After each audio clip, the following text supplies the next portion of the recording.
Ici, il faut qu'on se dise la vérité. Il faut qu'on se dise la vérité. Si on veut réellement déraciner les modes à l'origine du sous-développement de l'Afrique, nous devons encore penser d'où ça vient.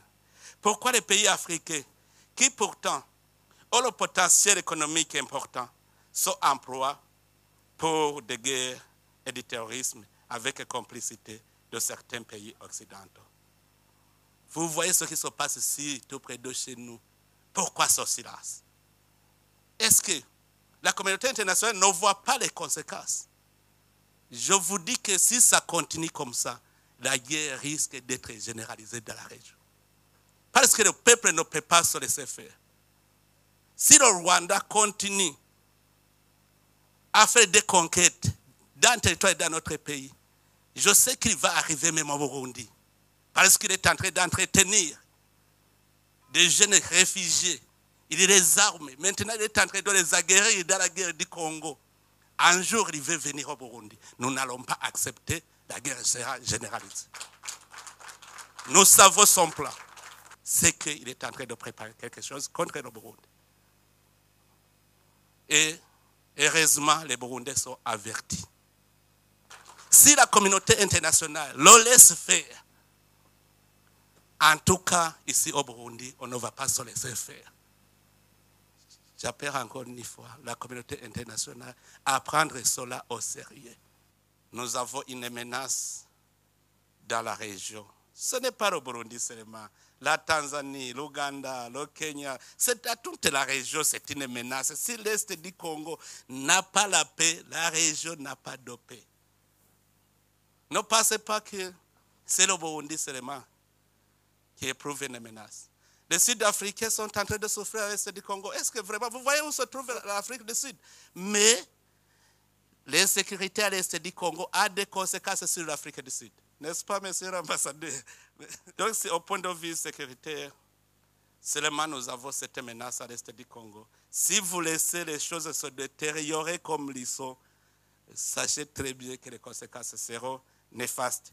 Et chaque pays va se débrouiller lui-même.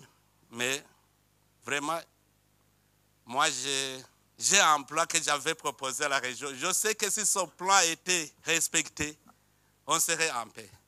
Parce que vous savez, si le Rwanda justifie sa présence par la présence des FDLR, est-ce que ce n'est pas une question qui peut être résolue pacifiquement? Sacrifier le peuple congolais, tuer des millions de gens, sous prétexte qu'il y a une menace. Est-ce que cela ne peut pas être réglé sans verser le sang des innocents? Je sais que la RDC et le Rwanda peuvent s'entendre très bien sur la gestion de ce mouvement. Moi-même, je disais qu'il faut une coalition internationale de lutte contre les groupes armés étrangers à l'est de la RDC. Comme ça, ça va garantir le Rwanda et ça va aussi permettre au Congo d'entamer le processus de paix. Qu'est-ce qui manque? Qu'est-ce qui manque? C'est parce qu'il y a complicité. Sinon, si tous nous sommes d'accord de nous mettre ensemble pour combattre tout groupe armé étranger à l'est de la RDC, ça sera fini parce que ça va garantir le Rwanda. Ça va aussi permettre au Congo d'organiser son pays pacifiquement. Ça, c'est un. Si on parle de M23, moi, j'avais essayé de me mettre en contact avec les responsables du M23. Je leur ai dit, si réellement vous n'êtes pas des Rwandais, pourquoi vous n'acceptez pas de déposer les armes et emprunter le chemin de la paix? Comme vous êtes Congolais, vous aimez votre pays. Alors, à ce moment-là, ils m'ont dit, nous sommes d'accord, parce que je leur disais, aussi longtemps que vous n'êtes pas cantonnés, on ne saura pas qui est Rwandais, qui est Congolais.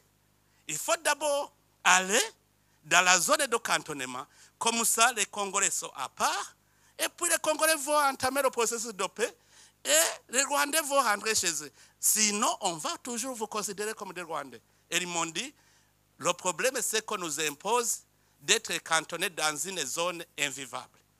J'ai envoyé mes officiers pour aller inspecter la zone. C'était la zone de Sabignon. Ils ont trouvé que la zone était invivable.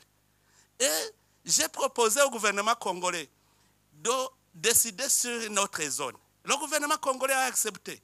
Nous avons fait la reconnaissance de la zone de Lomangabo. On a envoyé les chefs d'état-major pour aller inspecter, voir si la vie est possible. On a trouvé que toutes les facilités étaient là.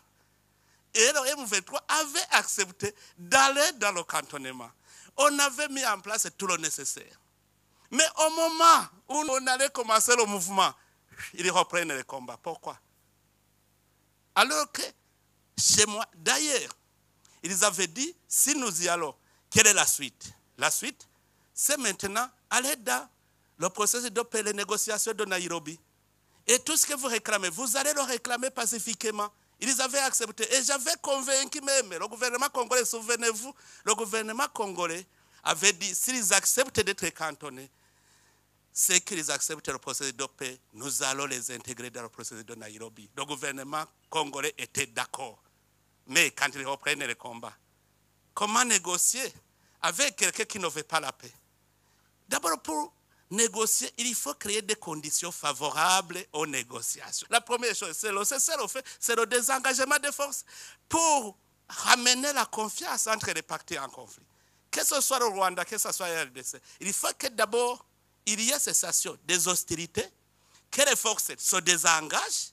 Comme ça, on crée un climat de confiance. Les gens vont se parler sans inquiétude. Or, entre les États, comment s'effectue le cessez-le-feu, le désengagement? C'est que les forces dans notre pays vont se désengager et aller dans leur pays.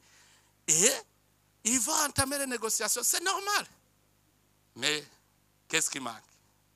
La communauté internationale est ici. Qu'est-ce qui manque sur les deux processus? J'avais proposé ce plan et la région avait décidé d'envoyer une force régionale pour d'abord sécuriser les citoyens congolais, mais aussi pour combattre les groupes armés étrangers. C'est cela la présence du Burundi en RDC. On est allé dans le sens de l'idéologie régionale. Quand nous sommes arrivés au Sud Kivu, vous êtes témoins. La paix et la sécurité a été ramenée. On a entamé le processus de réconciliation des communautés congolaises. Jusque maintenant, c'est calme.